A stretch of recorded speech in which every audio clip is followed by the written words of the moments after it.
Hello అండి, welcome back to Venus kitchen. పెసలతో సరికొత్తగా బ్రేక్ఫాస్ట్ రెసిపీస్ని ఎలా ప్రిపేర్ చేసుకోవచ్చో చూద్దామండి. ఈ వీడియోలో ఒకే బ్యాటర్ తోటి రెండు రకాలుగా బ్రేక్ఫాస్ట్ని ఎలా ప్రిపేర్ చేసుకోవాలో చూపించిపోతున్నానండి. మరి ఇంకా లేట్ చేయకుండా వాటిని ఎలా ప్రిపేర్ చేసుకోవాలో చూద్దాము. ఇందుకోసం ముందుగా ఒక బౌల్లోకి 1 కప్పు వరకు పెసలను తీసుకోవాలి. ఈ కప్పు 100 గ్రామ్స్ వరకు ఉంటుందండి. ఇందులోనే అరకప్పు వరకు శనగపప్పు, పావు కప్పు వరకు బియ్యాన్ని వేసుకోవాలి. ఇలాగే పెసలతోటి నేను మరొక బ్రేక్ఫాస్ట్ని చూపించానండి. ఆ రెసిపీ కూడా చాలా బాగుంటుంది. ఆ వీడియో లింక్ను కూడా పైన ఐకార్డ్స్లో ఇస్తాను. ఆ వీడియోని కూడా ఒకసారి చెక్ చేయండి. ఈ పప్పు దినుసులను వాటర్ తోటి 2-3 సార్లు క్లీన్ చేసుకున్న తర్వాత తిరిగి నీళ్లు పోసుకుని 5 లేదా 6 గంటల పాటు నానబెట్టుకోవాలి. ఓవర్ నైట్ అయినా సరే నానబెట్టుకోవచ్చండి. మార్నింగ్కి ఇలా చక్కగా నానిపోయి ఉంటాయి. ఇప్పుడు ఈ పప్పు దినుసులను మళ్ళీ ఒకసారి క్లీన్ చేసుకుని పెట్టుకోండి. ఒక మిక్సీ జార్లోకి కారానికి తగినట్లుగా పచ్చిమిర్చిని వేసుకోవాలి.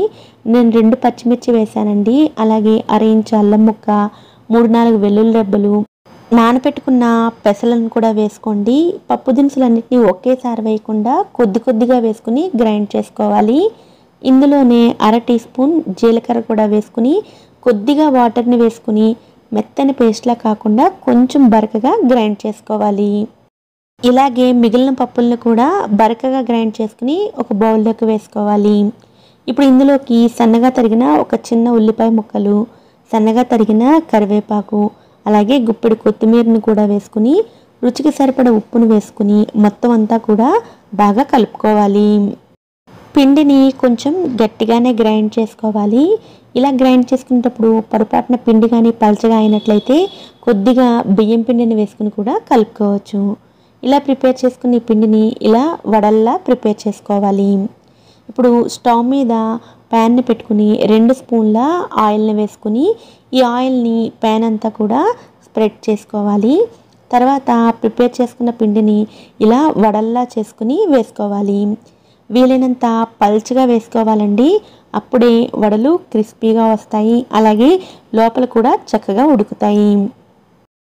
మీడియం ఫ్లేమ్లో ఒకవైపు రంగు మారేంత వరకు ఫ్రై చేసుకున్న తర్వాత ఫ్లిప్ చేసుకుని రెండో వైపు కూడా ఫ్రై చేసుకుని తీసుకోండి. ఈ వడలు ఫ్రై అవ్వడానికి కూడా ఎక్కువ సమయం ఏమీ పట్టదు, త్వరగానే వేగిపోతాయి. ఇలా రెండో వైపు కూడా ఫ్రై అయిన తర్వాత బయటికి తీసుకోవాలి. ఇదే విధంగా మిగిలిన పిండితో కూడా ప్రిపేర్ చేసుకోవాలి. ఈ బ్యాటర్ తోటి ఇలా వడలను మాత్రమే కాదండి, గుంత పొంగనాలను కూడా ప్రిపేర్ చేసుకోవచ్చు. ఇలా పొంగనాల ప్యాన్లోకి ఆయిల్ని వేసుకుని పిండిని వేసుకుని మూత పెట్టుకుని మీడియం ఫ్లేమ్లో కుక్ చేసుకోవాలి. ఒకవైపు ఫ్రై అయిన తర్వాత మూత తీసేసుకుని రెండో వైపు కూడా ఫ్రై చేసుకుని తీసుకోవాలి. ఈ బ్యాటర్ని బాగా మెత్తగా గ్రైండ్ చేసుకున్నట్లయితే కొంచెం మందంగా ఊతప్పంలా కూడా వేసుకోవచ్చు. పల్చటి అట్లా అయితే మాత్రం రావండి. ఏ రకంగా ప్రిపేర్ చేసినప్పటికీ ఈ బ్యాటర్తో చేసిన బ్రేక్ఫాస్ట్ రెసిపీస్ చాలా చాలా టేస్టీగా ఉంటాయి. వడలకైతే చట్నీ కూడా అవసరం లేదండి. ఇదే విధంగా తీసుకోవచ్చు.